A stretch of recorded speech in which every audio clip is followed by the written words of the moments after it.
ಒಂದು phone ಕಾಲ್ನಿಂದ big boss ಬಾಗಿಲು ತೆಗೆಸಿದ ಕಿಚ್ಚ ಸುದೀಪ್. ಹೌದು, ಬಿಗ್ ಬಾಸ್ ಕನ್ನಡ ಶೋ ಮತ್ತೆ ಪ್ರಾರಂಭವಾಗಿದೆ.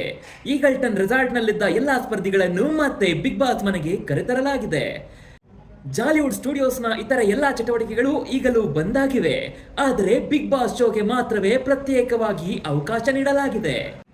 ಹೀಗೆ ಪ್ರತ್ಯೇಕ ಅವಕಾಶ ಸಿಗುವ ಹಿಂದೆ ನಟ ಬಿಗ್ ಬಾಸ್ ನಿರೂಪಕ ಕಿಚ್ಚ ಸುದೀಪ್ ಅವರ ಶ್ರಮವಿದೆ. ಸುದೀಪ್ ಅವರು ಮಾಡಿದ ಕರೆಗಳಿಂದ ಪ್ರಯತ್ನಗಳಿಂದಲೇ ಬಿಗ್ ಬಾಸ್ ಶೋಗೆ ಅವಕಾಶ ಸಿಕ್ಕಿದೆ ಎನ್ನಲಾಗುತ್ತಿದೆ.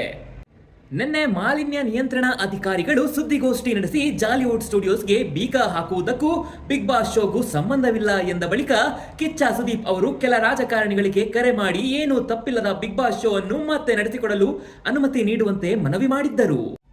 ಅವರೇ ಹೇಳಿರುವಂತೆ ಉಪಮುಖ್ಯಮಂತ್ರಿ ಡಿ.ಕೆ. ಶಿವಕುಮಾರ್ ಅವರಿಗೆ ಕರೆ ಮಾಡಿ ಮನವಿ ಮಾಡಿದ್ದರಂತೆ. ಸುದೀಪ್ ಅವರ ಈ ಕಾರ್ಯದಲ್ಲಿ ನಲಪಾಡ್ ಸಹ ಸಹಾಯ ಮಾಡಿದ್ದಾಗಿ ಅವರೇ ಹೇಳಿಕೊಂಡಿದ್ದಾರೆ. ಅಕ್ಟೋಬರ್ 8ರಂದು ರಾತ್ರಿ 11:30 ಸುಮಾರಿಗೆ ಉಪಮುಖ್ಯಮಂತ್ರಿ ಡಿ.ಕೆ. ಶಿವಕುಮಾರ್ ಅವರು ಟ್ವೀಟ್ ಮಾಡಿ ಬಿಗ್ ಬಾಸ್ ಕನ್ನಡ ಶೋ ಚಿತ್ರೀಕರಣ ಆಗುತ್ತಿರುವ ಬಿಡದಿಯ ಜಾಲಿವುಡ್ ಸ್ಟುಡಿಯೋಸ್ಗೆ ಮೇಲಿನ ತಡೆಯನ್ನು ತೆರವು ಮಾಡುವಂತೆ ಬೆಂಗಳೂರು ದಕ್ಷಿಣ ಜಿಲ್ಲಾಧಿಕಾರಿಗಳಿಗೆ ನಿರ್ದೇಶನ ನೀಡಿದ್ದೀನಿ. ಪರಿಸರ ನೈರ್ಮಲ್ಯ ಕಾಪಾಡುವುದು ಪ್ರಮುಖ ಆದ್ಯತೆಯಾಗಿ ಉಳಿದಿದ್ದರೂ ಕರ್ನಾಟಕ ರಾಜ್ಯ ಮಾಲಿನ್ಯ ನಿಯಂತ್ರಣ ಮಂಡಳಿಯು ನಿಗದಿಪಡಿಸಿದ ಮಾನದಂಡಗಳಿಗೆ ಅನುಗುಣವಾಗಿ ಉಲ್ಲಂಘನೆಗಳನ್ನು ಪರಿಹರಿಸಲು ಸ್ಟುಡಿಯೋಸ್ಗೆ ಸಮಯ ನೀಡಲಾಗುವುದು. ಕನ್ನಡ ಮನರಂಜನಾ ಉದ್ಯಮವನ್ನು ಬೆಂಬಲಿಸಲು ನಾನು ಬದ್ಧನಾಗಿರುತ್ತೇನೆ. ಜೊತೆಗೆ ಪರಿಸರ ಸಂರಕ್ಷಣೆಯ ಬಗ್ಗೆ ನಮ್ಮ ಜವಾಬ್ದಾರಿಯನ್ನು ಎತ್ತಿ ಹಿಡಿಯುತ್ತೇನೆ ಎಂದಿದ್ದರು. ಡಿಸಿಎಂ ಅವರ ಈ ಟ್ವೀಟ್ಗೆ ಪ್ರತಿಕ್ರಿಯೆ ನೀಡಿರುವ ಕಿಚ್ಚ ಸುದೀಪ್, ಅಗತ್ಯ ಸಮಯದಲ್ಲಿ ಅಗತ್ಯ ನಿಲುವು ನೀಡಿದ ಡಿಸಿಎಂ ಡಿ.ಕೆ. ಶಿವಕುಮಾರ್ ಅವರಿಗೆ ಧನ್ಯವಾದಗಳು. ಹಾಗೆಯೇ ಜಾಲಿವುಡ್ ಸ್ಟುಡಿಯೋಸ್ನಲ್ಲಿ ಆಗಿರುವ ಸಮಸ್ಯೆಗೂ ಬಿಗ್ ಬಾಸ್ ಕನ್ನಡಕ್ಕೂ ಸಂಬಂಧವಿಲ್ಲ.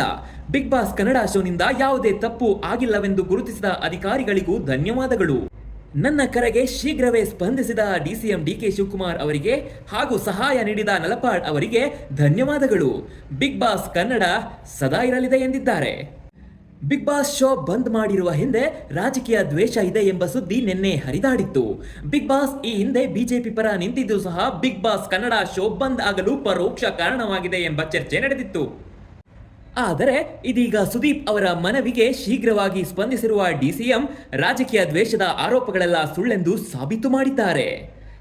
ಇಂದಿನಿಂದ ಮತ್ತೆ ಬಿಗ್ ಬಾಸ್ ಶೋ ಪ್ರಾರಂಭ ಆಗಲಿದೆ. ವೀಕ್ಷಕರೇ, ನನ್ನ ಈ ವಿಡಿಯೋ ನಿಮಗೆ ಇಷ್ಟ ಆಯಿತು ಅಂತ ನಾನು ಭಾವಿಸ್ತೇನೆ. ಇಷ್ಟ ಆದರೆ ಲೈಕ್ ಮಾಡಿ, ಹಾಗೆ ಶೇರ್ ಮಾಡಿ ಮತ್ತು ತಪ್ಪದೆ ನನ್ನ ಯೂಟ್ಯೂಬ್ ಚಾನಲನ್ನು ಸಬ್ಸ್ಕ್ರೈಬ್ ಮಾಡಿ.